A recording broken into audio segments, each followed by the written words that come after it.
Boa noite a todos. Mais uma noite de encontro com o professor Walter de Andrade, projeto Iniciação de número 155. Boa noite.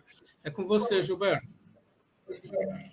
Olá, boa noite. Estamos ao vivo, sejam bem-vindos a todos. Mais um programa do projeto Iniciação com o professor Walter. Bem-vindo. Boa noite a todos. Boa noite, professor. Boa noite, meu irmão Gilberto Catira, meu irmão Carlos Nascimento. Estamos aí a mais um encontro, projeto de iniciação, agora de número 155, né? Muito bem. Estamos aqui reunidos e sempre lembrando que esse nome de projeto de iniciação do programa indica que todos nós, os seres humanos, cada um tem um projeto. E esse projeto mais importante é o projeto de iniciação. A gente sempre dá essa mensagem a todo início do nosso programa, né? Agora, esse projeto de iniciação, que é o autoconhecimento, só pode ser levado adiante com a pessoa se filiando a uma escola iniciática. E essa escola iniciática tem que seguir rigidamente os padrões e ensinamentos da ciência iniciática das idades. A pessoa pode escolher a escola que quiser, através do seu livre-arbítrio. Mas nós, do nosso lado, né, nós convidamos as pessoas a virem fazer o seu processo de autoconhecimento, seu projeto de iniciação, na Sociedade Brasileira de Eubiose, fundada pelo professor Henrique José de Souza. Né? Então, como é que a pessoa pode fazer? Entra num busca da internet, né, e coloca lá a Sociedade Brasileira de Eubiose, vai aparecer o site da Eubiose, ela vai localizar o site. No site, ela vai encontrar lá um botãozinho, né? Clica e esse botãozinho está escrito lá, onde estamos? Ela vai ter a possibilidade de entrar em contato com os departamentos do Brasil e do exterior. Ela pode entrar em contato. Esse é o primeiro passo. A pessoa ela vai ter a informação do endereço, o telefone, e-mail, etc, etc. A pessoa entra em contato com o departamento. É claro que a pessoa deve entrar em contato com o departamento da sua cidade, para ela poder fazer os cursos na sua cidade, de forma presencial. Isso é muito importante. Ela entra em contato com o departamento e faz a sua inscrição. O projeto de iniciação na Eubiose começa com o primeiro grau, que é o grau peregrino. Primeiro grau. Depois são mais 4 graus, totalizando 5. Totalizando 5 graus, a pessoa tem a possibilidade e o direito de ingressar na Sociedade Brasileira de Eubiose, tornando-se membro efetivo da sociedade. Então, ela pode participar de palestras internas, externas, ritualísticas, né? Participar de todas as atividades da sociedade, né? Eventos, né?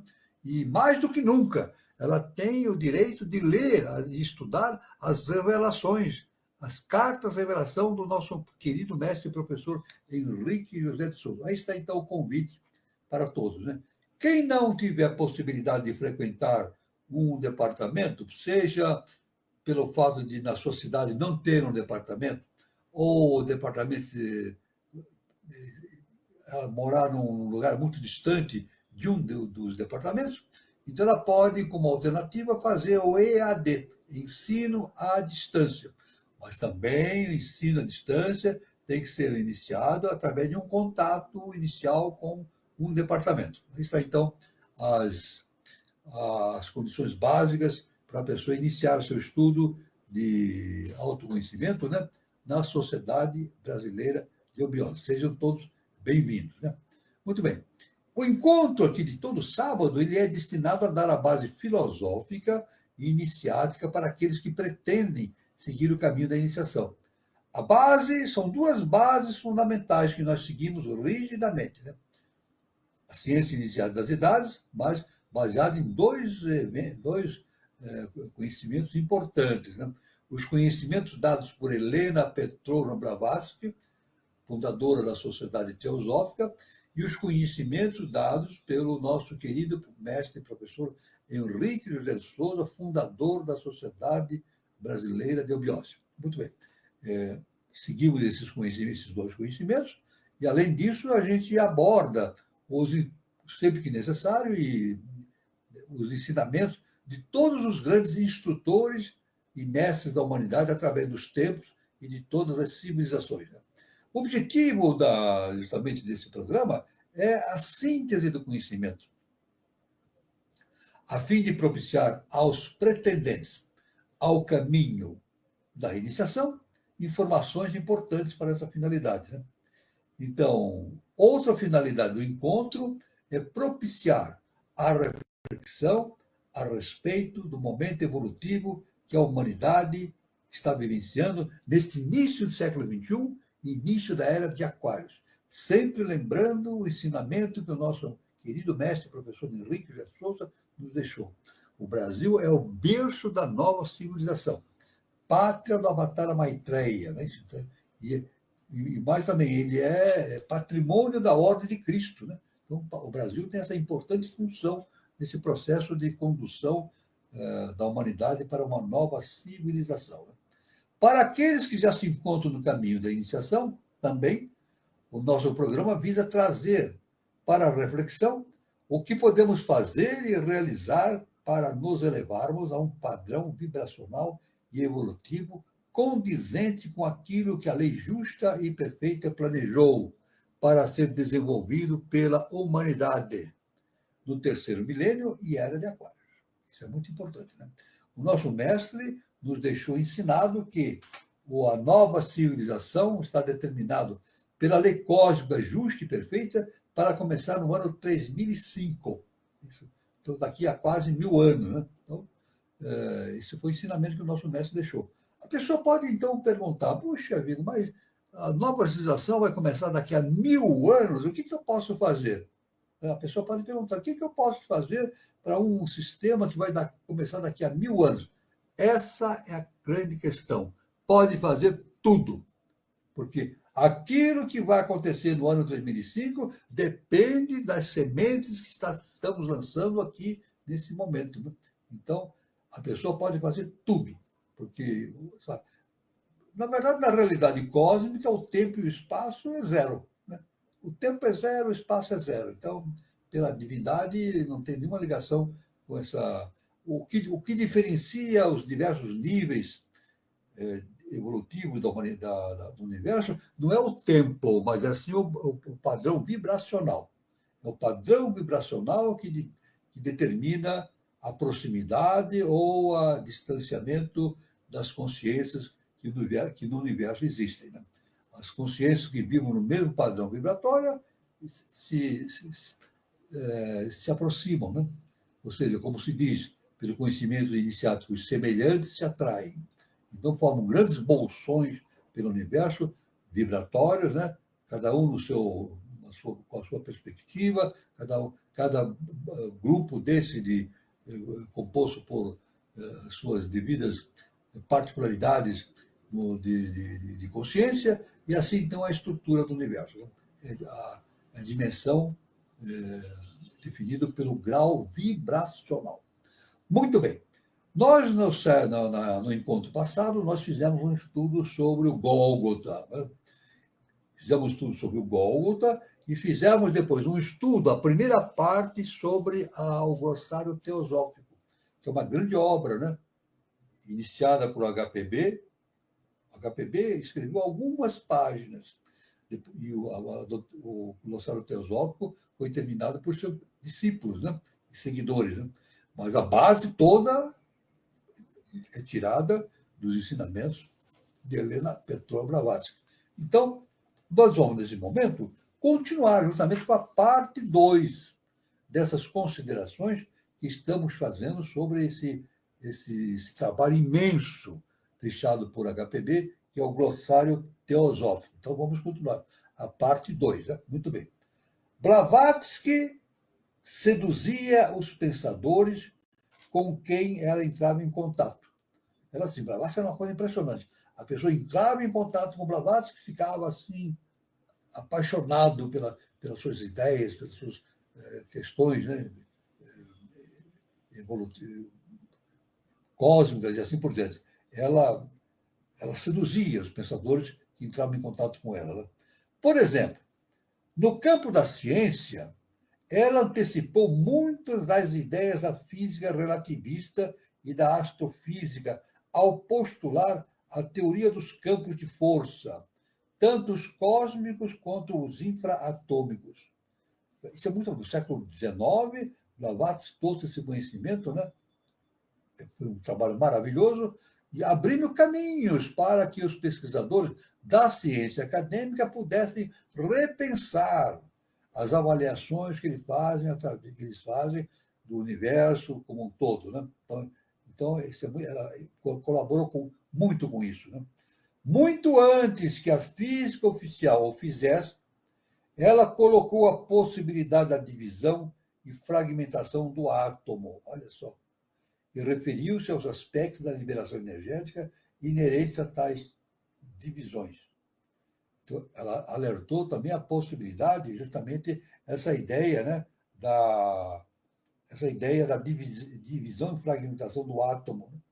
E, aliás, a estrutura do átomo, somente no século XX, que foi gerado essa ideia por um cientista, né, essa noção de um núcleo rodeado por elétrons, etc., etc.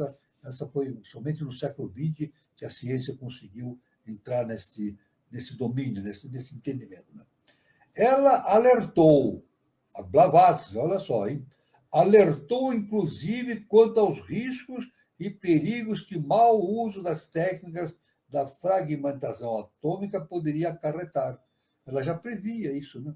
Na sua linguagem, a possibilidade dessa fragmentação atômica produzir armas nucleares, né? Bombas atômicas. Ela não falava em bombas atômicas, mas dava essa ideia inicial. Né? Isso tudo os mestres a induziam a tocar nesse assunto para alertar a humanidade desse desenvolvimento que haveria na ciência acadêmica, justamente no segundo milênio, né? Século XX. Né? Então, evidentemente, no século XX usou-se a bomba atômica, né? Fizeram-se experiências e mais experiências, e soltaram 2 bombas atômicas em 2 cidades, né? E outros eventos aí, né? Experiências nos oceanos, né? E, então, isso aí realmente. Mas agora a ciência está alertada justamente do perigo que existe na condução da utilização desses elementos, né? Desse conhecimento da fragmentação atômica. Né? Então, falando novamente, ela alertou, inclusive, quanto aos riscos e perigos que o mau uso das técnicas da fragmentação atômica poderia acarretar. Isso aí cerca de 60 anos antes que a primeira bomba atômica explodisse, primeiro em Hiroshima, depois em Nagasaki, na Segunda Guerra Mundial. Infelizmente, ocorreu isso. Quando se sabe de tudo isso, fica fácil entender porque Albert Einstein tinha como livro de cabeceira A Doutrina Secreta, de Helena Blavatsky. Vamos deixar bem claro? Albert Einstein lia A Doutrina Secreta. Ele tinha contato com a doutrina secreta. Era um gênio, né? Não poderia ser de outra forma. Ele leu e lia com frequência, conforme esses ensinamentos aqui do glossário teosófico, ele lia a doutrina secreta. Né? Muito bem. Blavatsky nasceu em 1831, em Ekaterinodar, no sul da Rússia, né? Que é justamente tem aquele país lá com que eles estão agora lutando, né? Agora, então, ela nasceu lá. De ascendência aristocrática, né? A família materna era parentada ao czar. Ela recebeu uma educação acurada, como era de praxe para as moças de sua condição social daquela época. Porém, nada do que ela aprendeu em sua educação convencional poderia explicar o verdadeiro fenômeno da erudição polifacetada em que ela se constituiu mais tarde. Não foi essa educação, basicamente, que lhe deu a possibilidade de entrar nesses conhecimentos. Ela foi veículo dos mestres. Isso é importante, né? Porque ela mesmo diz, somos nós que falamos, né? Ela mesmo diz que todo esse conceito, esse entendimento da doutrina secreta não era fruto do seu conhecimento, mas conhecimento dos mestres. Então, ela dizia que ela era veículo dos mestres. Aliás, todos os mestres verdadeiramente mestres, falam isso, né? O próprio Jesus, o nosso excelso mestre Jesus, o Cristo, ele dizia isso, né? Não sou eu quem faz as coisas, é o Pai que faz por meu intermédio. É claro que ele aduzia também, né? Eu e meu Pai somos um. Isso aí também tem uma enorme reflexão na nossa maneira de entendimento do autoconhecimento, né?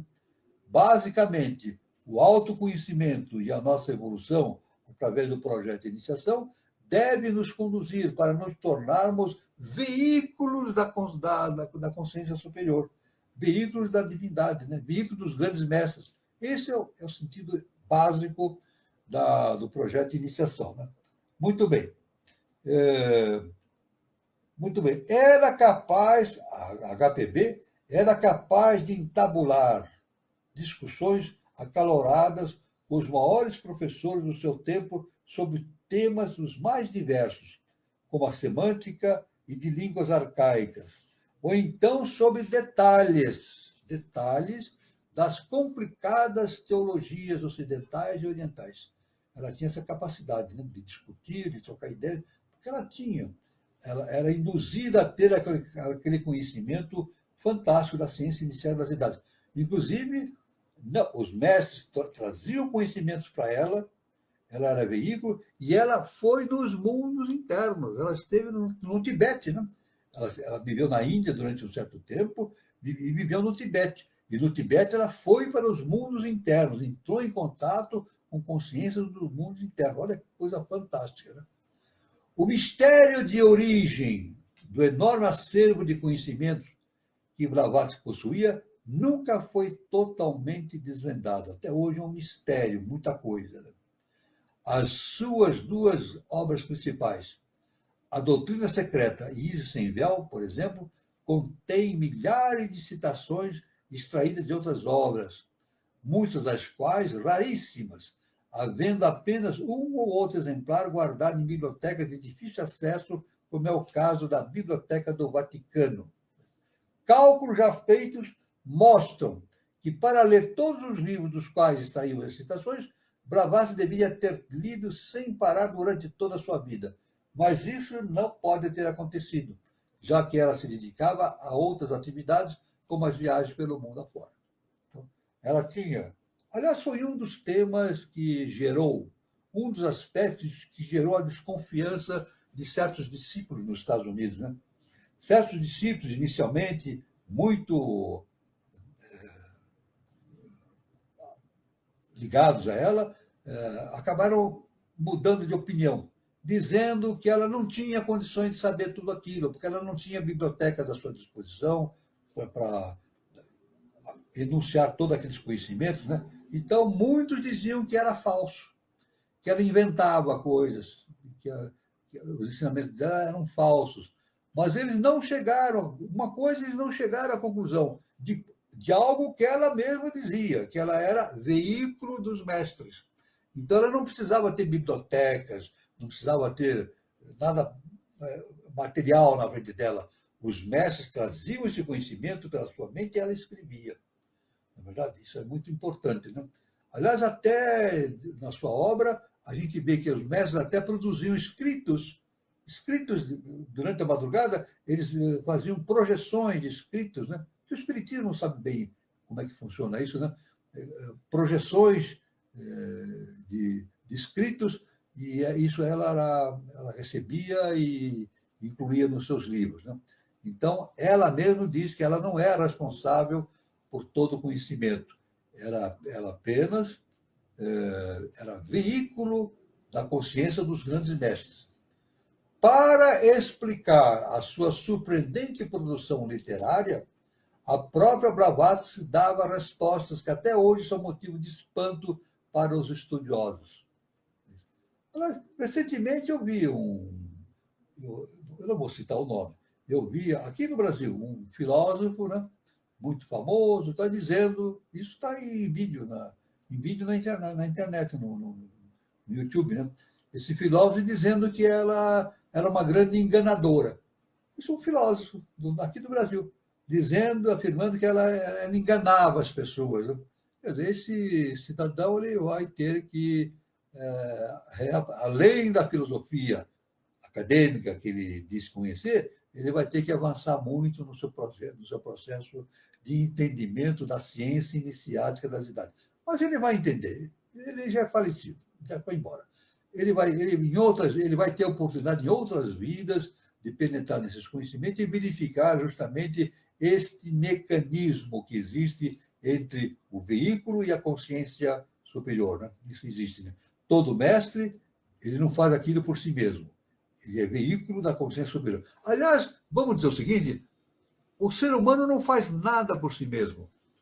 O ser humano não inventa, não produz nada. Tudo já existe. Tudo já existe. As coisas vêm de cima para baixo. São projetadas. Tudo que nós temos no planeta Terra já existe como arquétipos nos mundos superiores.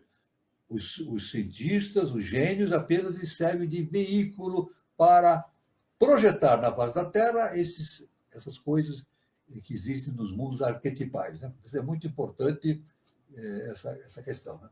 Ela afirmava, a HPB afirmava, estar em constante contato com seres altamente evoluídos, aos quais chamava de mestres, e que, através de mecanismos paranormais, como a telepatia, lhe ditavam capítulos inteiros, olha só. Os mestres ditavam para ela capítulos inteiros.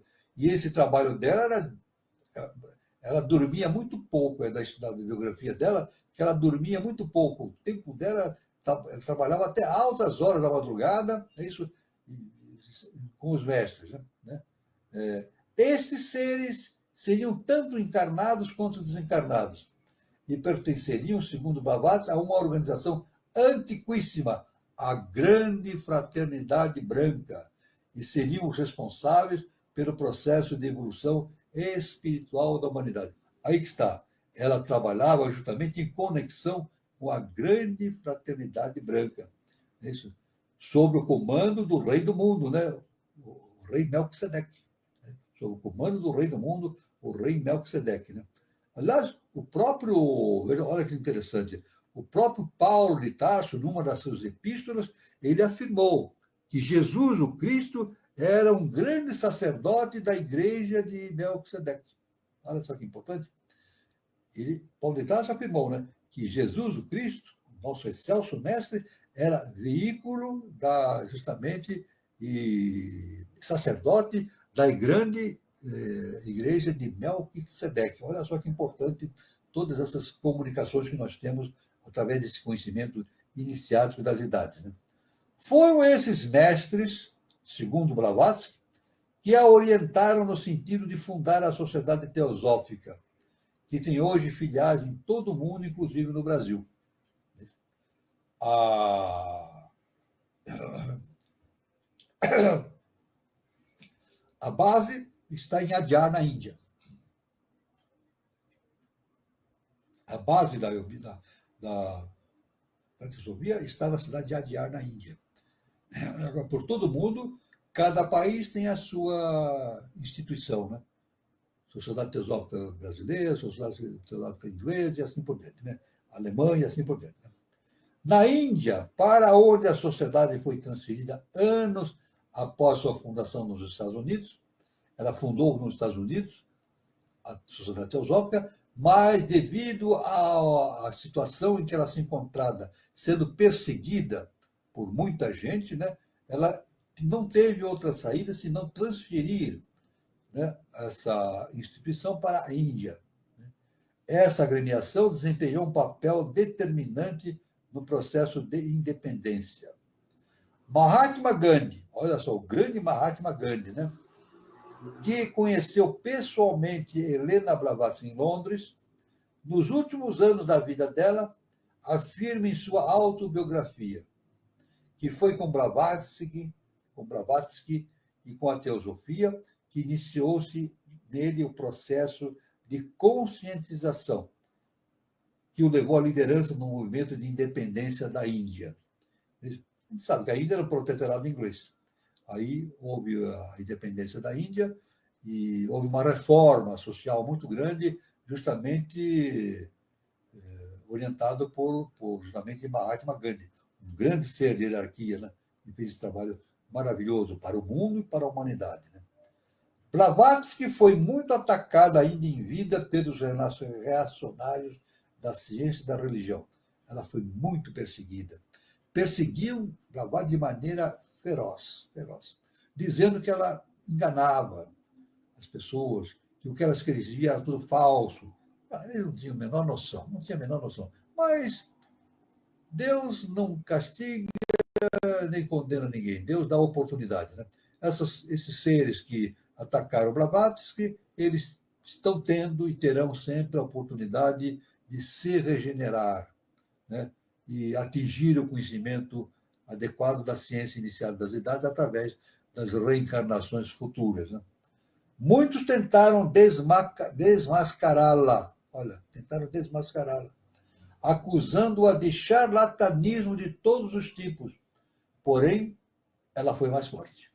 Uma coisa impressionante. A herança que deixou para a posteridade é prova disso. Há mais de um século vem sendo estudada e ainda está-se longe de conclusões definitivas. Grandes seres, cientistas, leram Blavatsky, incluindo Albert Einstein. Ela mesma afirmava que sua contribuição destinava-se ao futuro e que alguns dos aspectos mais importantes e visionários de sua mensagem só seriam compreendidos depois de passados 100 anos da sua morte. Isso ela falou. Depois de 100 anos da sua morte, que esses conhecimentos seriam compreendidos. Inclusive, no livro, num dos livros dela, o primeiro livro dela, né, justamente sobre a cosmogênese, ela afirma, lá pela página 60, se não me engano, 60, né, do livro, ela afirma que no século XX viria um ser com enorme conhecimento para dar continuidade a esses conhecimentos todos. Isso aí, conforme os estudos da Sociedade Brasileira de Eubiose, corresponde justamente à vinda do nosso mestre, professor Henrique de Souza, que continuou o trabalho de Blavatsky. Mas continuou o trabalho de Blavatsky? Não, ele, mais do que isso, ele continuou com a função de trazer esses conhecimentos dos planos superiores para a face da Terra.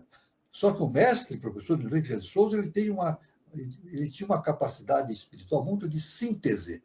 Então, ele fez uma síntese de todo esse processo, né, da eubiose, e projetou isso para o terceiro milênio, originando essa ideia, dentro da ciência iniciática, justamente da existência do terceiro milênio, um novo ciclo evolutivo na humanidade, ressurgindo a nova civilização, que o nosso mestre cita no ano 3005, onde, como falamos, surgirá uma nova civilização. Então, a Blavatsky foi a mensageira que transmitiu à cultura ocidental doutrinas esotéricas orientais quase desconhecidas, exceto em seus lugares de origem.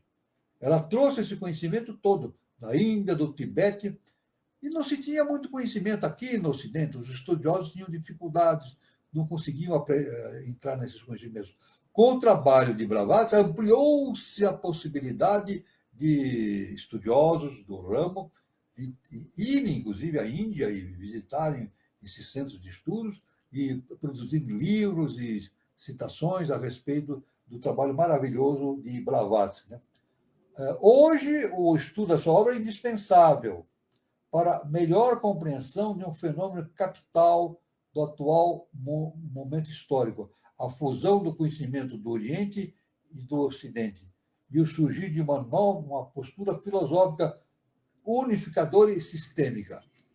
Vamos agora ver, importante, o trabalho de Blavatsky foi justamente, e da obra, da lei cósmica, foi trazer esse conhecimento do Oriente e projetar no Ocidente. De tal forma, isso aí é conhecimento do professor Henrique de Souza também, né? De tal forma que o Ocidente, atualmente, é justamente o sistema que está dando suporte para o surgimento de uma nova civilização. Não é que o Oriente, o Ocidente, seja melhor do que o Ocidente, não. É o seu momento. O momento evolutivo da humanidade depende hoje da atuação das consciências que estão trabalhando no Ocidente, inclusive aqui o Brasil. Por isso que o Brasil é justamente o berço da nova civilização. Estados Unidos, Brasil, e principalmente o Brasil, tem essa função extraordinária diante da lei cósmica justa e perfeita. Né? Então, ela teve essa possibilidade de trazer esse conhecimento do Oriente e jogar no Ocidente. Esse conhecimento, é claro que, na verdade, o conhecimento todo é unitário. Né?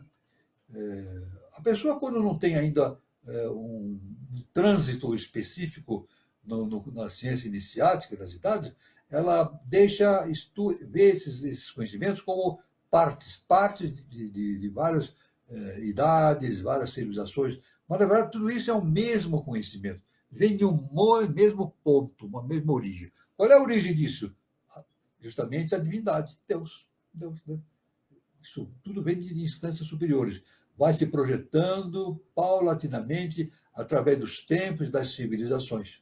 E Blavatsky teve esse trabalho importante, ele foi o veículo desse trabalho, trazer esse conhecimento do Oriente para o Ocidente, para justamente estabelecer os fundamentos para uma nova civilização. Nós dizemos também, já vimos no nosso estudo sobre o Gólgota, né? Sobre Jesus o Cristo, o nosso Senhor, o excelso Senhor Jesus o Cristo, ele teve essa missão também, né? Importante. Nós já dissemos isso, né? A função de Jesus o Cristo não foi fundar uma religião. Muita gente pensa, né? Jesus veio para fundar o cristianismo. Não é verdade. A função de Jesus foi fundar uma nova civilização.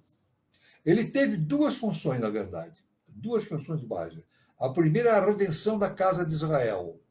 A casa de Israel, que ali tinha seres reencarnados derivados da Atlântida, né, provindo da tragédia Atlântida, da inundação da Atlântida. Né?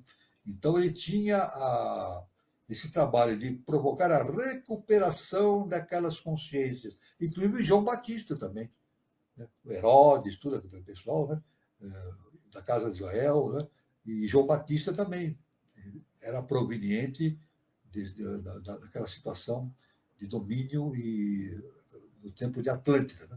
Então, a função de Jesus o Cristo não foi fundar uma religião, a recuperação da casa de Israel e fundar uma nova civilização. Isso é muito importante, então, esse conhecimento. Nesse sentido, é muito importante a publicação da primeira edição em português desse glossário teosófico. Isso são considerações feitas justamente com a edição, a primeira edição do glossário teosófico em terras brasileiras.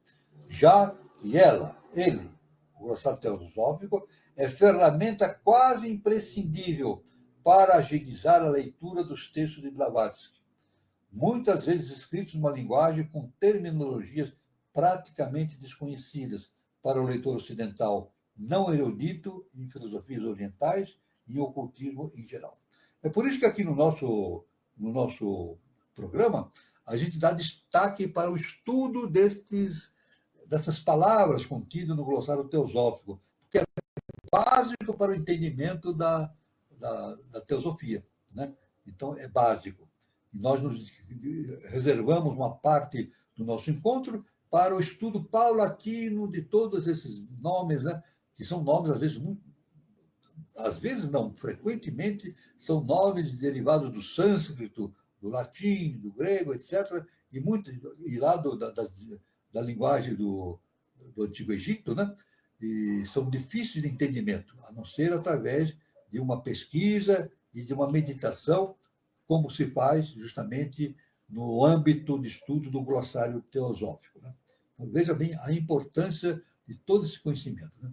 Então, nós temos um prefácio aqui de uma das publicações do glossário teosófico, considerando todo esse conhecimento. Né?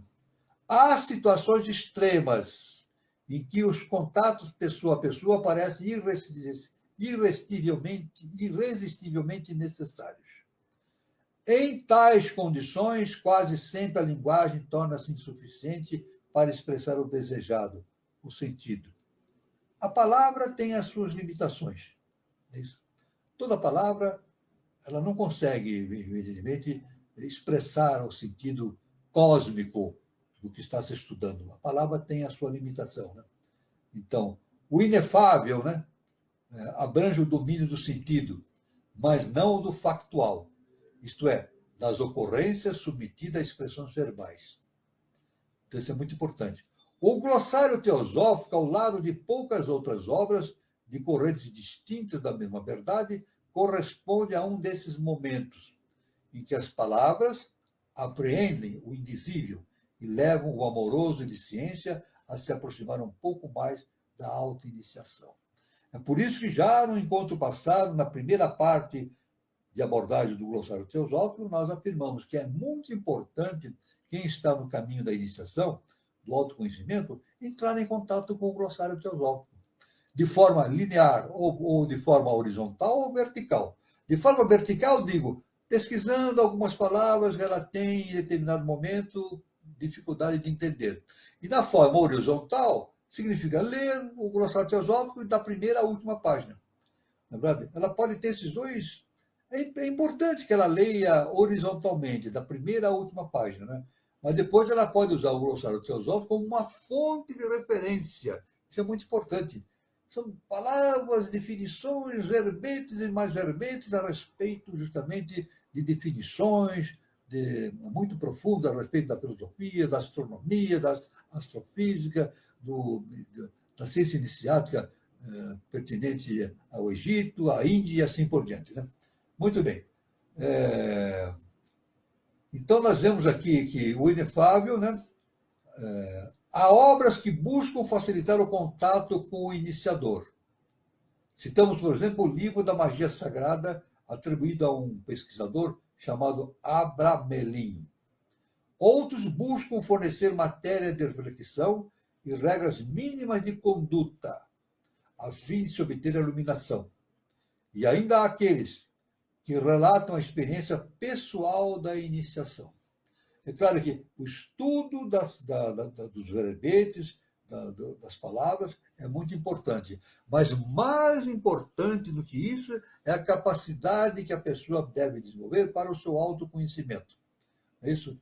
O nosso mestre, o professor Henrique de Souza, ele deixou nos seus ensinamentos. Cada um deve tirar as suas próprias conclusões. Vamos repetir? Cada um tem que tirar e deve tirar as suas próprias conclusões. A mente humana não deve ficar fixada naquilo que lhe entra pela cabeça. Não, eu vou seguir a determinação das definições, porque é assim e pronto. Não. Ele tem que refletir, tem que analisar, comparar e tirar as suas próprias conclusões. Tanto que isso é muito importante na ciência inicial das idades. Veja, ninguém pode nos ensinar a verdade. Parece um absurdo isso, mas é verdade. Não há nenhum ser superior que possa nos ensinar a verdade. A verdade tem que ser conhecida pela própria consciência. Cada um tem que conhecer a verdade por si mesmo. É isso. Eu citei já na nossa palestra sobre o Gólgota, no programa anterior, nós lembramos o encontro, né, do Jesus com Pôncio Pilatos. Não é isso? Pôncio Pilatos, no fundo, ele admirava Jesus, ele tinha um respeito por Jesus. Né? Dizem que Pôncio Pilatos crucificou Jesus. Não foi isso, não. Jesus foi crucificado pela ignorância humana. Mas Pôncio Pilatos, para tirar sua dúvida sobre aquilo que Jesus falava, ele perguntou, está no Evangelho, ele perguntou para Jesus, afinal, o que é a verdade? O que está escrito no Evangelho? Jesus ficou calado. Jesus ficou calado. E não há explicação. A religião não explica. A gente pode ir para qualquer religião, nenhuma religião explica por que ele ficou calado. Por que ele ficou calado? Jesus podia dizer, a verdade é essa, ele não falou, não, ele ficou calado. Agora, veja bem, nas entrelinhas, pelo sentido iniciático, é como se Jesus dissesse para Pôncio Pilatos, veja bem, é como se ele dissesse assim, Você quer saber a verdade? Então vá atrás dela. É isso. É como se Jesus fizer. É como se Jesus praticamente, intuitivamente, ele falou isso para Pilatos. Não venha perguntar para mim o que é a verdade, porque eu não posso te ensinar o que é a verdade. A verdade tem que ser descoberta por si mesmo. Você mesmo que tem que encontrar a verdade. Aonde? Onde Pôncio Pilatos iria encontrar a verdade? Dentro de si mesmo. A verdade está dentro de nós e deve ser encontrada por nós mesmos. Né? Então, veja bem essa. Então, o glossário teosófico. Então, o glossário teosófico não se assemelha a nenhum dos livros paralelos. É um livro que procura reunir informações conceituais conduzentes ao melhor entendimento daqueles acima indicados. Vencida essa etapa preliminar de familiarização e consequente afastamento do medo, esse terrível gigante obstaculizador do entendimento, advém uma seguinte etapa de perplexidade, de deslumbramento, com a proximidade de algo semelhante à verdade. Desorientado, embora na senda, o aprendiz busca por um companheiro de jornada, alguém que vislumbre o rumo a seguir e saiba transmitir alguma confiança. Uma nova etapa se instala na vida daquele que busca e trilha a senda. Tudo lhe parece claro e de contornos definidos. Mergulha, então, no mais perigoso dos descaminhos, a aparência do saber. Nesse deslumbramento, em que o poder imenso parece ter sido conferido, o aspirante sente-se um mestre e começa a propagar a réstia de luz que pode ter absorvido como se fosse a própria luz. O tempo, depurador de tais sintomas, acaba por mostrar a realidade que o raciocínio nada mais é do que a arte de enganar-se. O raciocínio pode ser uma fonte de engano para aquele que raciocina, se ele não raciocinar de forma cósmica. O sendeiro, o caminho estreito, parece então desolado, e este é o momento em que muitos deles se apartam. Aos persistentes, embora perplexos, se apresenta uma nova fase, a expectativa consciente do saber. Nessa etapa, por vezes, muito demorada, apresenta-se uma nova versão do sentido, o poder. Esta se instala sem alarde. A vontade depurada e cristalina faz com que os desejos profundamente sentidos se externem como realidade e, nesse estágio, o homem é o Senhor. Aqui a maioria se perde na senda, no caminho. O poder desperta o capricho e a crueldade. No campo do sentimento, o pequeno tirano maltrata a vítima do seu amor. No campo da mundial, restabelece regras rígidas de interpretação que força para aplicar-se aos seus circunstantes. O poder pelo poder, e não a serviço, transforma o senhor em escravo de seus próprios caprichos e anula no sendeiro. Entretanto, transporta essa prova quase definitiva e chega o momento do saber. Mas os sabedores não se esquecem de que o adepto, isto é, o realizado na senda, não fica livre de uma verdadeira e poderosa provação, o desejo de retirar-se. A fadiga do poder permanentemente a serviço de seus pares, a orientação persistente aos companheiros de senda, eis a última pedra de toque do conhecedor.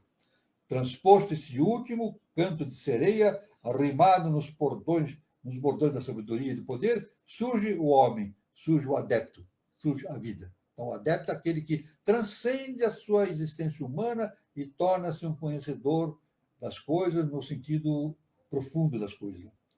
Possa o glossário planificar o acesso à senda para os buscadores da vida, conforme planejado por HPB. Então, isso é muito importante. O glossário realmente é um caminho enorme para esse conhecimento importante. Então, retornando novamente, não é somente ler o glossário e ficar repetindo o que lá se encontra, não. É justamente meditar sobre o significado das palavras e tirar seus próprios conhecimentos. Isso é muito importante. Isso é um conhecimento do professor Henrique de Souza. Cada um deve encontrar a verdade dentro de si mesmo. E Jesus nos falou isso, né? Está no Evangelho. Jesus, num determinado momento, ele falou assim: vós sois deuses. E ele disse: Buscareis a verdade e a verdade vos libertará. Nós buscamos a verdade. A verdade está dentro de nós, que é o Deus que existe em nós, e esse Deus que nós nos esquecemos dele. Isso. E quando nós encontramos a verdade, reencontramos o Deus dentro de nós, nós nos libertamos, conforme Jesus nos afirmou. Nos libertamos do quê? Do demônio? Do ser evoluído? Não, nós nos libertamos de nós mesmos. O conhecimento da verdade, justamente, é a libertação do ser humano da sua própria personalidade. O glossário teosófico tem contra si a desvantagem de ser quase inteiramente uma obra póstuma. É uma obra póstuma. Ela foi escrita depois que a HPB apareceu. Uma vez que a sua autora pôde ver apenas as primeiras 32 páginas das provas tipográficas. A HPB só teve conhecimento, antes do seu falecimento, de 32 páginas do glossário teosófico. Né? Um glossário teosófico que vai além de 700, quase 800 páginas, 771 páginas, aqui já está aqui na minha mão, 775, o glossário teosófico, né? É uma coisa enorme, né? Veja bem, aqui, 775 páginas. Veja, 777 páginas. 777 páginas.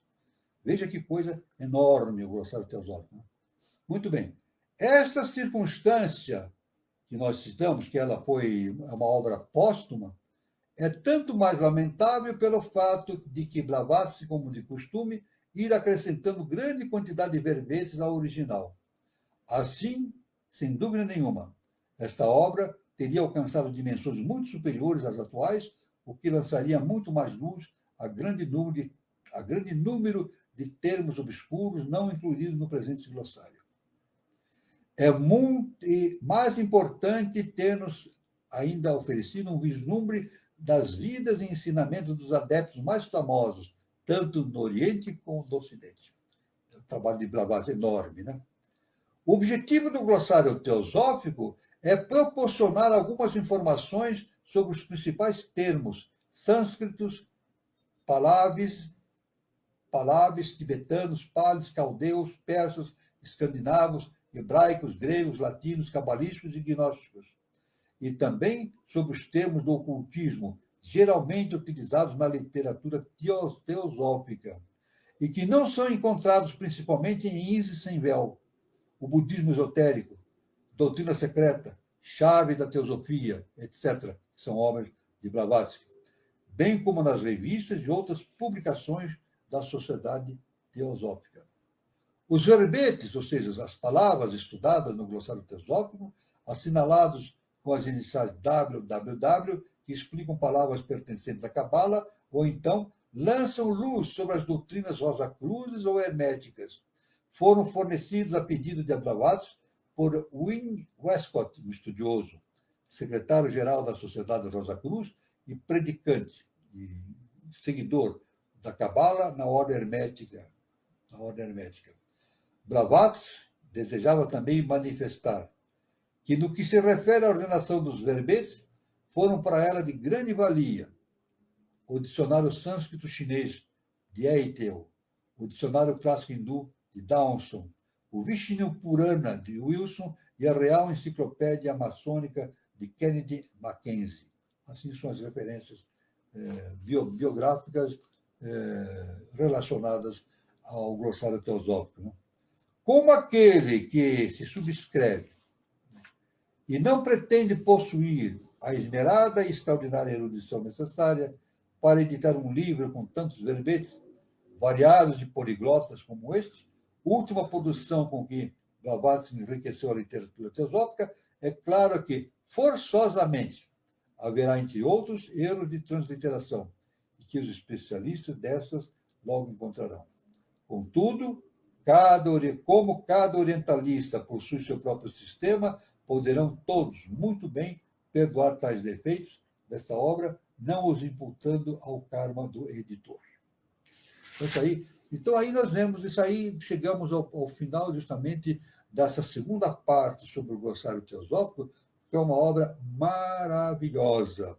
Uma obra maravilhosa e que deve ser estudada com afinco por todos aqueles que se dedicam justamente ao processo de iniciação. Bom, como nós estamos, então, falando sobre...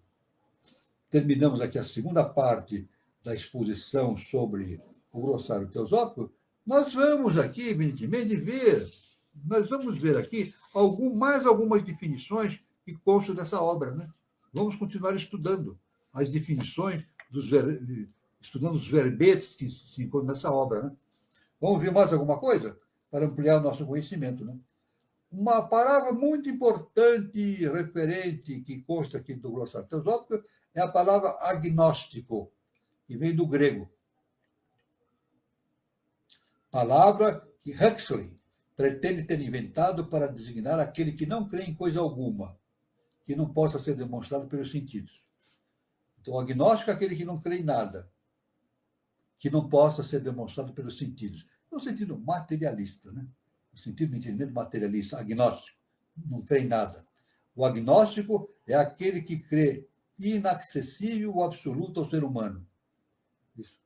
O agnóstico diz que o absoluto, o conhecimento absoluto, não é acessível ao ser humano, que, portanto, deve ficar na dúvida no que se refere aos grandes problemas metafísicos.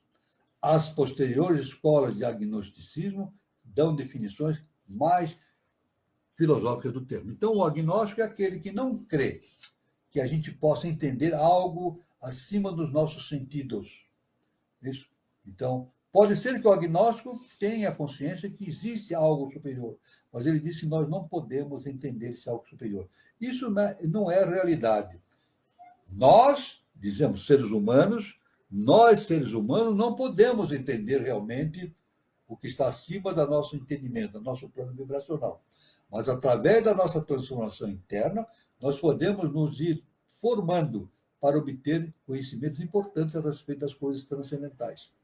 E muito mais do que isso, além de ter o conhecimento simplesmente, como o professor Henrique de Souza nos ensinou, é importante cada um tirar as suas próprias conclusões.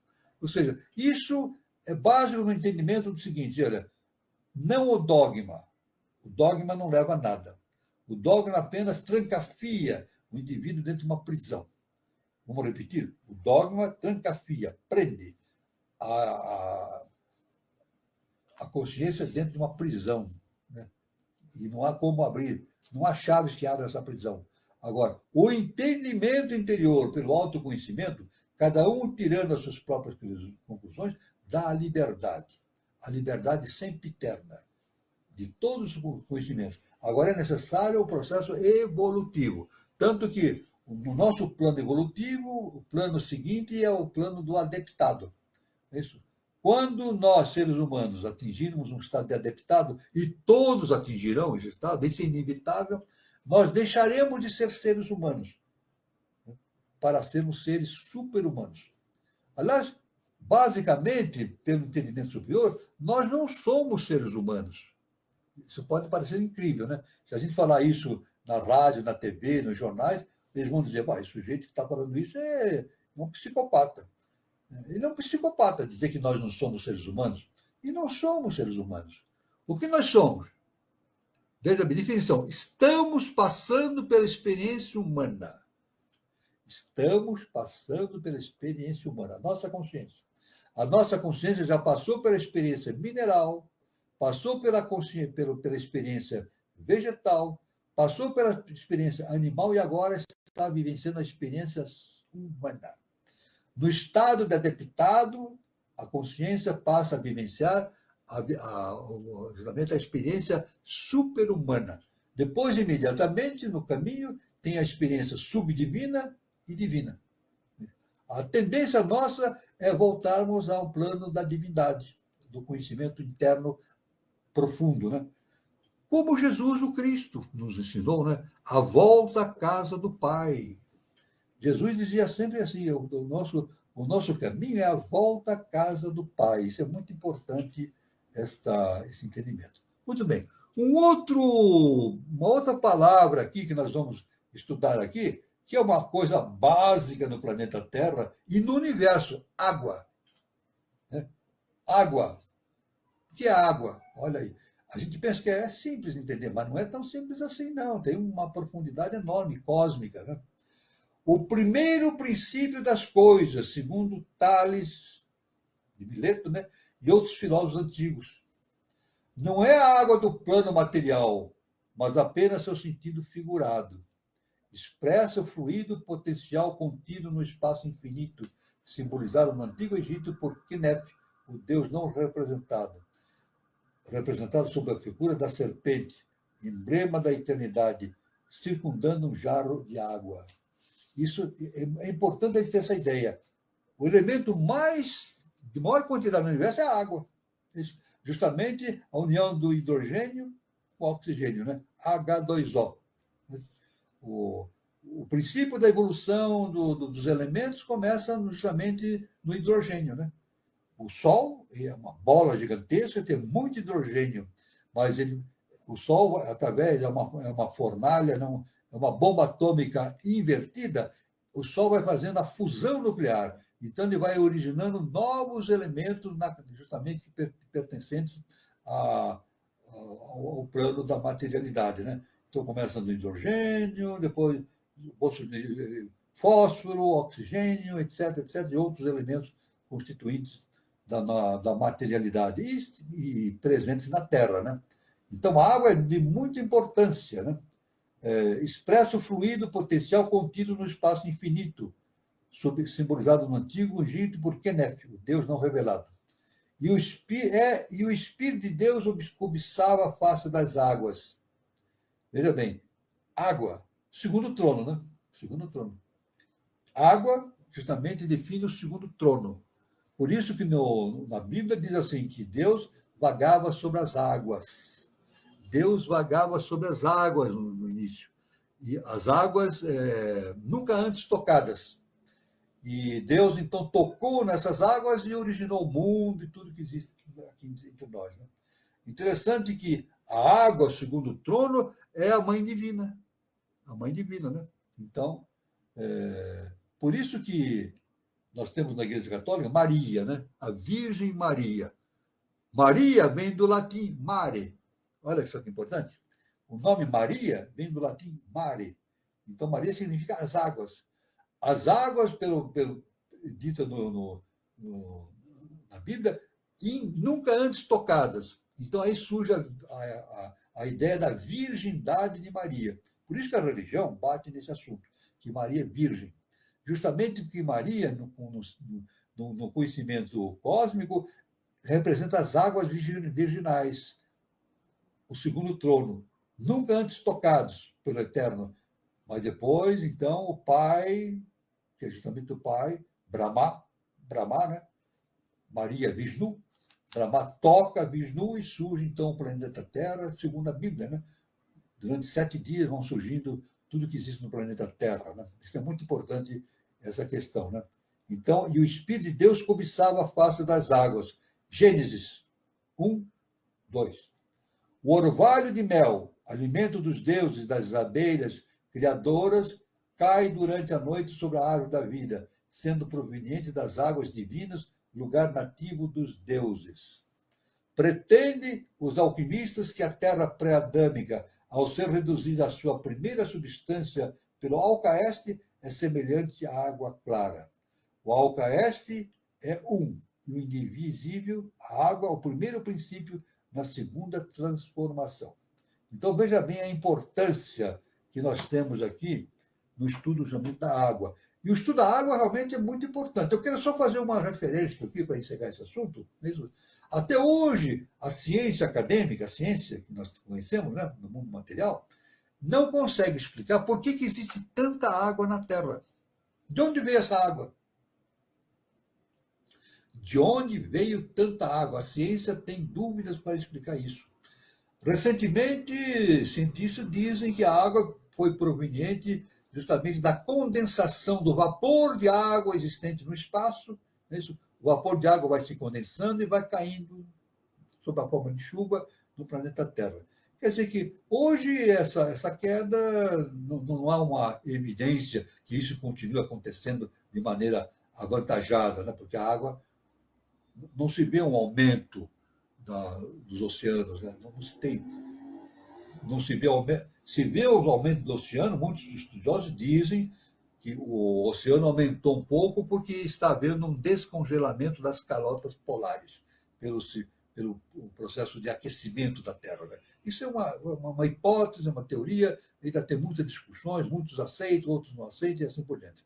Mas, pelo conhecimento da cosmogênese, né, nós sabemos, principalmente pela eubiose, pelos ensinamentos do professor Henrique de Souza, essa quantidade enorme de água veio da Lua. A Lua, ela girava ao redor do Sol. Era um planeta. Na verdade, a Lua é um planeta.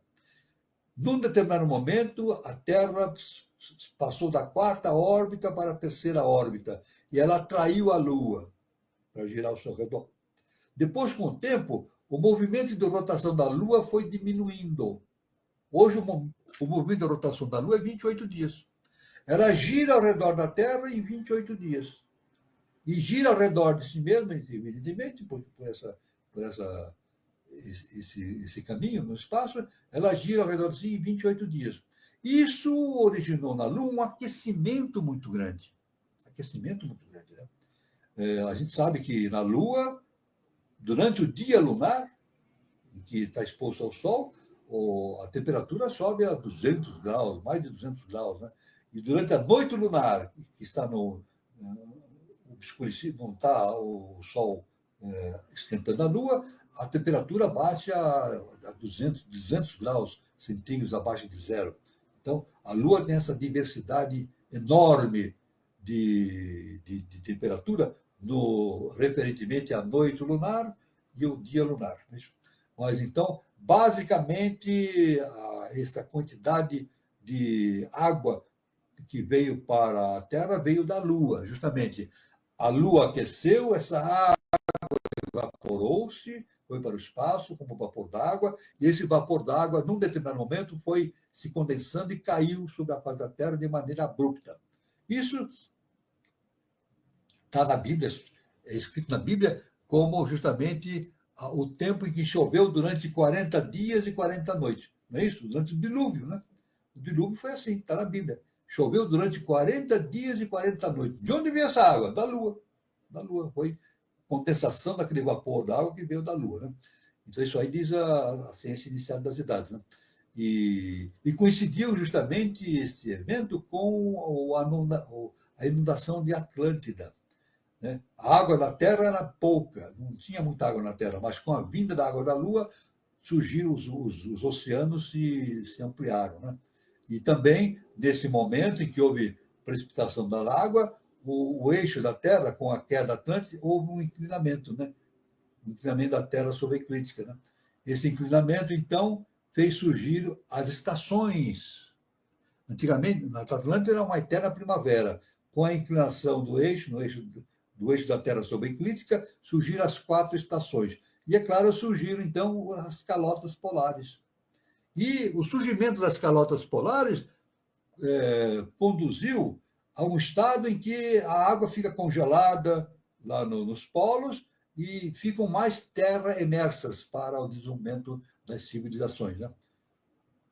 Evidentemente, hoje, muitos cientistas alertam pelo fato de que o aquecimento da Terra pode gerar e acaba gerando o derretimento das calotas polares e as águas oceânicas vão aumentando com a inundação de muitas terras que são litorâneas, né? Inundação. Isso aí é a teoria de muitos cientistas. Muitos cientistas discordam disso, há uma disputa, né? uma discussão muito profunda a respeito desses assuntos. Né? Muito bem? Então, aí estão esse termo sobre a água, e temos mais. Nós vamos estudar depois, na próxima encontro, nós vamos estudar justamente a questão do chamado água benta, que é muito comum nas religiões, né? E o fenômeno chamado águia, lá do Egito Antigo, né? Continuando o estudo através do glossário teosófico. Muito bem, nós vamos encerrando aqui essa parte inicial do nosso encontro, né? E eu, então, passo a palavra para o nosso irmão Carlos Nascimento, para que ele possa abrir a palavra para os nossos irmãos que estão presentes, para fazer perguntas, dar as suas opiniões e etc., para a gente travar esse diálogo. Né? Muito bom, professor. E para a gente que estuda teosofia, é muito interessante ter o glossário teosófico, né? E porque todos os termos, né, inclusive termos sânscritos, né, professor, estão ali, né? Às vezes tem muito termo que a gente realmente fica difícil de entender, né? E com o glossário fica mais fácil. O glossário é bom porque quando a gente lê uma palavra que a gente não entende, né, porque é diferente do nosso modo de entender, né, que vem do sânscrito, de línguas antigas, né, o glossário teosófico ajuda. E o glossário teosófico tem essa vantagem, que ele estuda essas palavras e descreve. Né? O glossário dá uma explanação sobre esses termos. Toda essa explanação sobre os termos é tirado justamente das obras de HPB. Né? HPB trabalhou no glossário teosófico até a 32ª página, mas depois os seus discípulos continuavam e terminaram o glossário, que tem hoje 777 páginas. Né? Então, os discípulos continuaram, mas foram fiéis justamente ao ensinamento de HPB. Então, é muito importante a pessoa ter esse instrumento, né? Esse instrumento de estudo, que é o glossário teosófico, né? Para a elucidação progressiva desses termos profundos concernentes justamente à ciência iniciática das idades. Muito bom. Gilberto, você tem alguma consideração a fazer? Oi, Carlos, muito bem. Dá um recadinho para o pessoal que está acompanhando aí. Estou vendo aqui no chat, a turma participando, deixando mensagem. Por gentileza, se não deu ainda o like, deixa o like aqui no vídeo, aqui embaixo, né?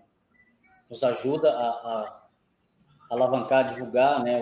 O algoritmo aí da plataforma do YouTube, ele divulga para mais pessoas, ele entrega para mais pessoas quando há uma interação. Então, você pode deixar aí o teu like aqui no vídeo. Se tiver alguma dúvida, alguma pergunta, você pode colocar aqui embaixo do nosso vídeo, aqui ao vivo, né? Ou você pode também deixar aliás, pode deixar aqui no chat, ao vivo, pode enviar, pode deixar no vídeo, aqui após, se você estiver vendo, né, o vídeo gravado. A outra coisa, a gente pede para que você compartilhe, mande esse conteúdo para a pessoa que gosta, né, desse conteúdo, que gosta desse assunto, que vai ser aí interessante. E se for a primeira vez, ou se ainda não tiver inscrito no canal, inscreva-se aqui no canal, aperta ali o sininho, né, das notificações para receber as novidades da nossa programação habitual e também quando tiver algum programa, alguma programação, alguma atividade fora dos dias que nós temos aqui os nossos programas já agendados, né? E, então é isso, aqui no canal temos aí, hoje é o programa de número 155, ou seja, temos aí 155 programas que servem como base para orientação, para entendimento, para se familiarizar, tanto para aqueles que já conhecem aí, já estão nesse caminho, você pode buscar aí vários temas, né, de forma resumida, obviamente, mas com abordagem exclusiva aí do professor Walter. Então, tem aí serve como base para você ter um entendimento mínimo, né? E se familiarizar com a linguagem, caso você ainda não esteja pensando, esteja aí escolhendo algum meio, né? De estudar aí esse nosso universo aí da iniciação. Então, fica aí como dica. E eu quero aqui deixar duas questões para o professor. Aliás, antes, eu quero deixar aqui também o glossário teosófico. Eu acho que é um livro que não se encontra mais, né? Mas é um livro azul. Para quem está estudando aí ou tiver interesse, ó, Helena Petrovna Blavatsky. O professor não mostrou aí, mas eu estou aqui colocando é interessante. Vale muito a pena ter esse livro como consulta, porque, como o professor citou, ele tem aí descreve, né, todos os termos aí em sânscrito, os termos aí que a gente ouve, a gente vê escrito nos livros, né, na internet, e é bem interessante, vale muito a pena. E eu quero deixar duas questões, professor, para encerrar aqui da minha parte.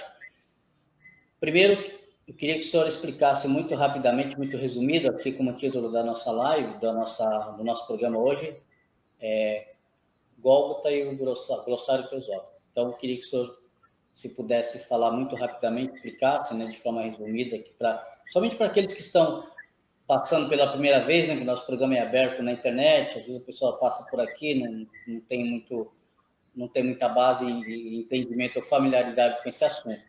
Explicasse o que é Gólgota, assim, bem resumidamente, tá? E segundo, aí ainda é uma dúvida do programa passado, que eu não tive a oportunidade de perguntar.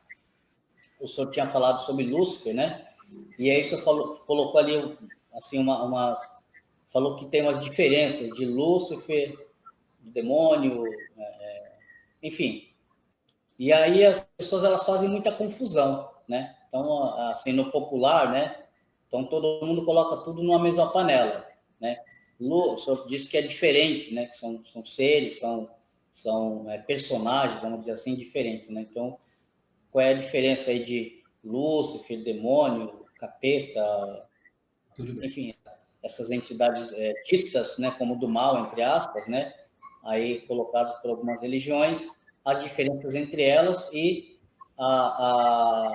uma explicação aí resumida, né, obviamente, do que significa ou representa o que é Gólgota. Muito bem. Gólgota é o lugar onde Jesus foi crucificado, né? Na verdade, Gólgota, lá na linguagem dos hebreus, significa Largo da Caveira. Por que Largo da Caveira? Isso tem fotos, na internet tem fotos mostrando, né, o Gólgota. Até hoje está lá, as pedras. Né? As pedras, na verdade, mostram e têm uma similaridade com o crânio humano, né? Parece um crânio humano, assim. Então, por isso, o Gólgota, lá na antiga linguagem dos hebreus, né, significa o Largo da Caveira. E foi lá que o mestre foi crucificado, o Largo da Caveira. Por isso que a gente fala a tragédia do Gólgota, né? Para simplificar, a tragédia relacionada ao lugar onde o mestre foi crucificado, né? Agora, segundo, como nós já vimos em reunião anterior, o Gólgota, o nosso mestre diz que o maior mistério que o ser humano tem para resolver, para entender, é o mistério do Gólgota. De maneira simples, o nosso mestre fala isso. O que é o mistério do Gólgota? É justamente o porquê da crucificação do Cristo, o porquê que houve isso, né? Inclusive, o nosso professor Henrique de Souza, ele cita um discípulo dele, que eu não vou citar o nome dele, né? Ele cita um discípulo dele que tinha uma enorme capacidade de entendimento, escrevia, tem muitas apostilas dele, um homem, um ser de enorme entendimento, né? Superior.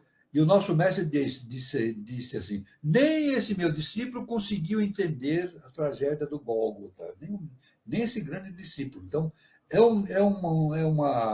um mistério que a humanidade tem que entender, o mistério do Gólgota. Na verdade, nós podemos dizer de maneira bastante simplificada, Jesus estava crucificado, mas estava o universo todo ali. Né? Desde cima até embaixo estava representado, foi tem um significado cósmico. Agora, o difícil é entender esse significado cósmico. Né? Difícil é significado cósmico. Tudo bem? Essa é cada um vai entender, vai ter que seguir seu caminho. Existe alguém que vai nos ensinar o mistério do Gólgota? Não. Cada um vai ter que entender por si mesmo. Essa é a resposta. Existe alguém no universo que vai nos mostrar, nos explicar o que é a tragédia do Gólgota, o mistério? Não, não existe. Cada um tem que entender o mistério do Gólgota por si mesmo, pelo seu autoconhecimento. Essa é a chave do conhecimento. Né? Chave do conhecimento. Agora, a questão de Lúcifer e diabo, Satã, isso nós falamos na questão do Gólgota, né? Inclusive nós citamos na última ceia, né? Que Jesus dizia que um dos discípulos ia o traí-lo, né? E, então perguntaram para o Pedro, para ele perguntar para Jesus, quem iria trair? Todo mundo ali sentado na mesa, da Santa Ceia, e perguntaram para ele, mestre, quem de nós vai traí-lo? Né? Então Jesus falou assim, isso está no Evangelho, a quem eu entregar um pedaço de pão molhado aonde? No vinho, né? Esse é que vai me trair. Então ele pegou o pedaço de pão, molhou no vinho e entregou para Judas. E no Evangelho está escrito o seguinte, duas coisas importantes. No Evangelho está escrito assim, Jesus entregou o pão para Judas e disse assim, vai e faz o que você tem que fazer imediatamente. Olha só o mistério do Gólgota. O mistério do Gólgota. Ele podia dizer assim, não vá, não me traia. Ele não podia dizer isso. Não me traia, porque se você me trair, eu vou ser crucificado. Não, ele falou assim, Jesus tinha consciência disso, que algo ia acontecer. Ele entregou um pedaço de pão molhado no vinho para o Judas. Aí no Evangelho diz que naquele momento Satanás tomou conta do corpo de Judas. Mas, na verdade, não foi Satanás, foi propriamente dito, foi Lúcifer. Lúcifer, que é a projeção do quinto senhor.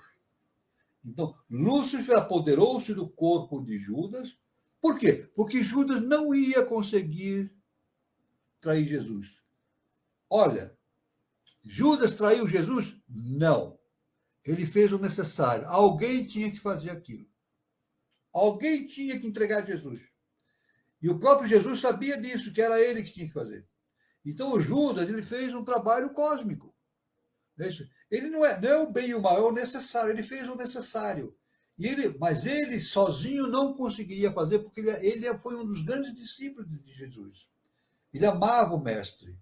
Ele não ia conseguir trair Jesus. Mas através de Lúcifer incorporado, Lúcifer incorporou-se nele e deu força para ir e entregar Jesus para o Sinédrio, né? Para o Sinédrio. E ganhou 30 moedas de prata por isso. Né? Ele recebeu como pagamento 30 moedas de prata.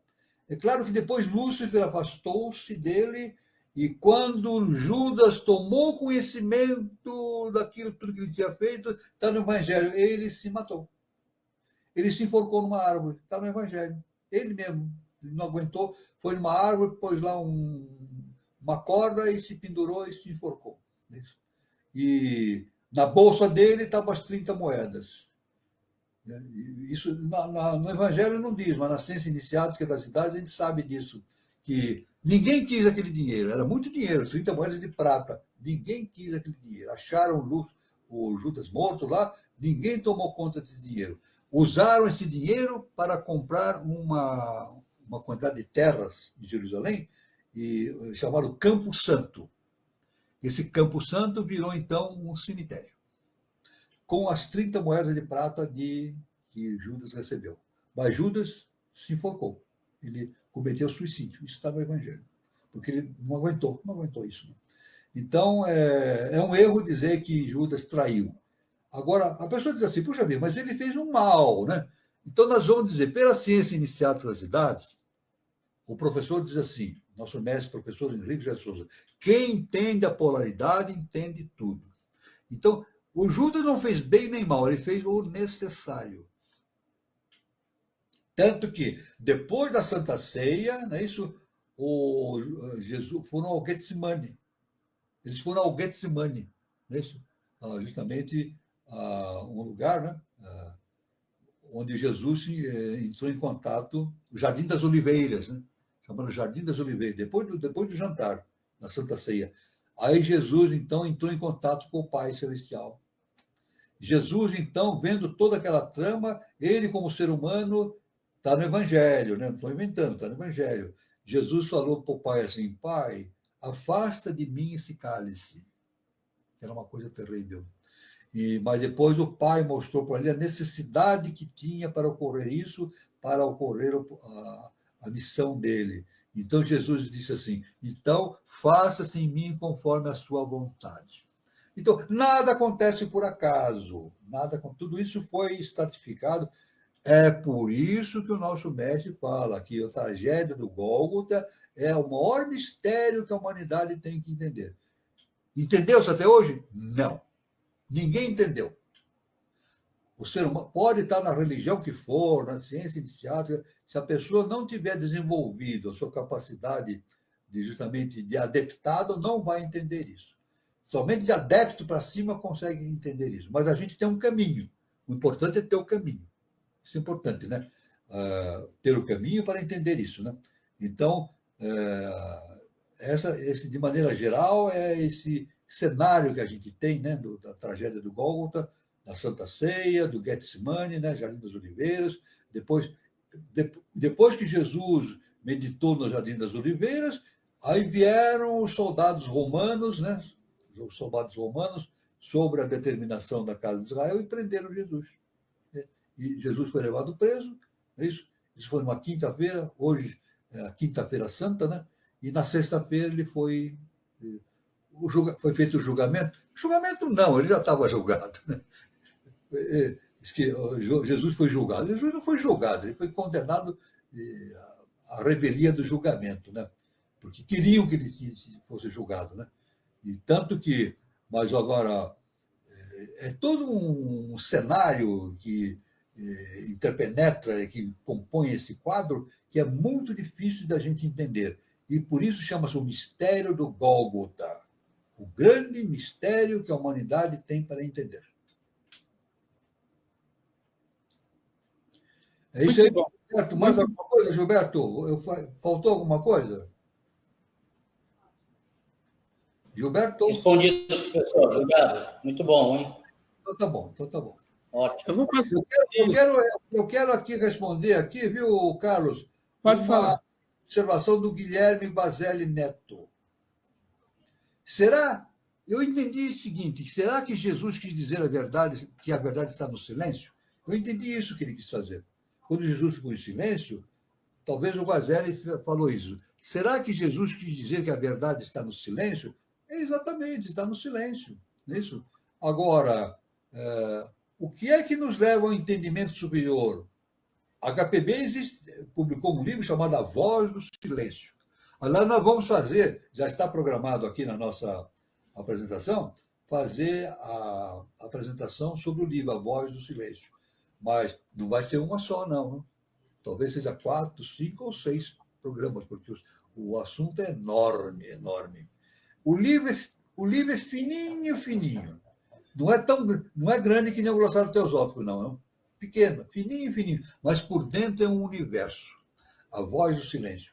Então, significa o indivíduo atinge a maturidade espiritual, atinge o conhecimento superior quando ele entra em silêncio.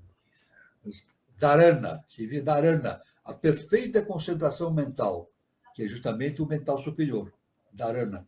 Quando ele se concentra e exerce dharana, então os pensamentos dele, os pensamentos exteriores a ele, não atrapalham a sua percepção das verdades universais. Então, nesse sentido, quando a consciência entra em silêncio, a voz superior vem e penetra na consciência dele. Vamos deixar bem isso? Quando a consciência humana faz silêncio, a voz superior vem e inunda a consciência humana. É por isso que chama-se a voz do silêncio. A voz que desce no indivíduo quando ele fica em silêncio. Ou seja, a personalidade acalma, fica quieta, aí ele se torna um veículo da divindade. Aí ele consegue perceber tudo, né? Por isso que Jesus ficou em silêncio. Exatamente, Vasélia, exatamente. Aí está, no Evangelho, está exposto o valor do silêncio, justamente nesse sentido do entendimento das coisas superiores.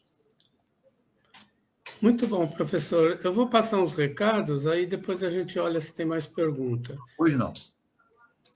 Eu queria falar sobre a nossa roda de conversa, que toda terça-feira nós temos a nossa roda de conversa. E nessa próxima terça-feira, dia 29 de abril de 2025, no mesmo horário, às 20h40, a nossa roda de conversa tem como tema Arte como Transformação e Evolução Social. Os palestrantes serão Ana Paula Cambaúba e Márcio Cambaúba. Eles vão falar sobre a arte é um poderoso veículo de mudanças sociais, inspira, empodera, transforma vidas, educa, questiona, dialoga e conecta o humano com o divino e estimula a conquista de maior consciência individual e coletiva. O tema é bem atual, né? Bem dinâmico, e vai ser muito interessante a gente ouvir sobre esse tema com a Ana Paula Cambaúba e o Márcio Cambaúba. Os mediadores serão Daniela Troncoso e eu, Carlos Antônio do Nascimento. Então, é terça-feira agora, dia 29 de abril, às 20h40. Esperamos por vocês aqui, tá bom? Eu queria também falar sobre o Espaço Shakti Nova Era. É um centro de terapias holísticas, né? Espaço Shakti Nova Era, que tem a sua matriz na cidade de São Lourenço, sul de Minas Gerais. Quem estiver passando por São Lourenço, faça uma visita, o endereço está aí, é Praça Helena Jefferson de Souza, 38, anexo 1. Para mais informações, o telefone via WhatsApp é prefixo de São Lourenço 35 e o número é 997566874. No Instagram, o endereço é @ShaktiNovaEra.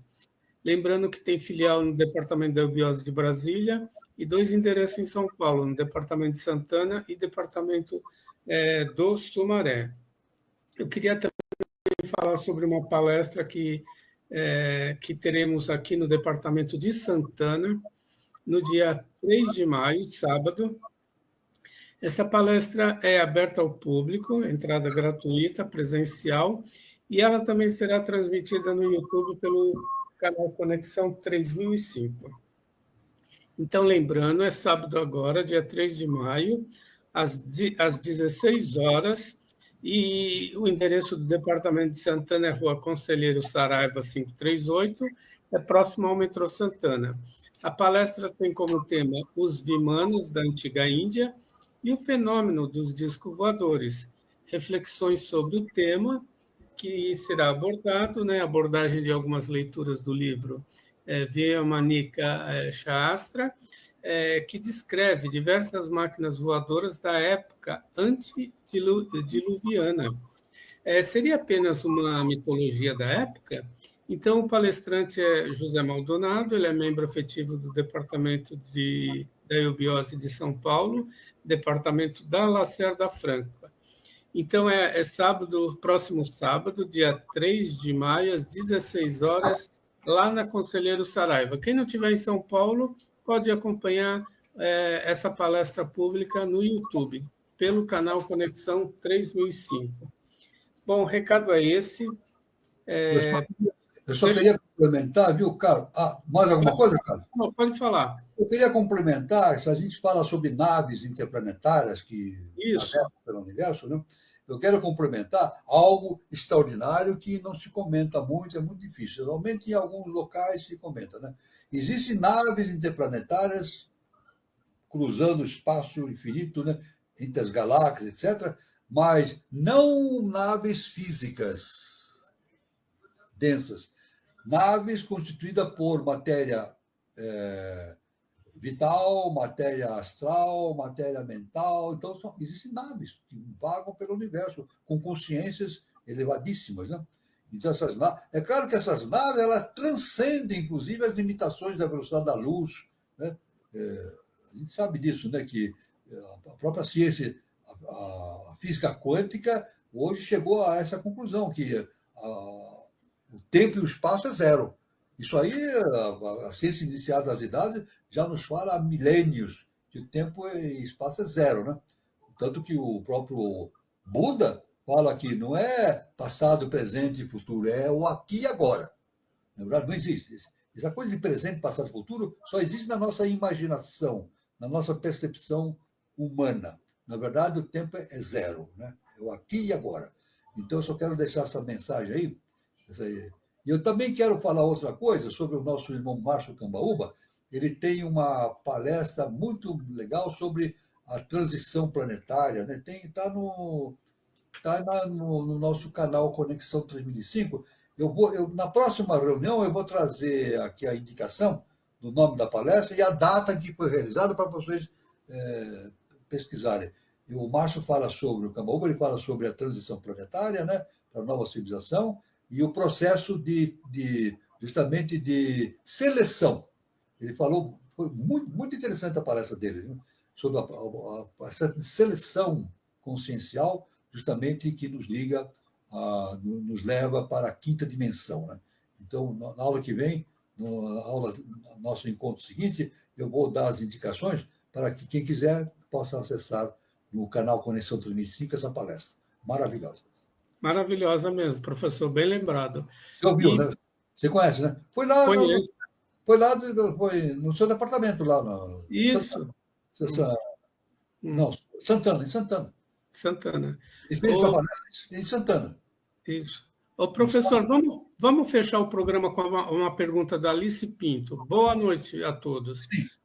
Professor, acaso Judas, Caifás, Barrabás estariam em nós mesmos a ser transmutado? Olha, Judas fez um trabalho cósmico.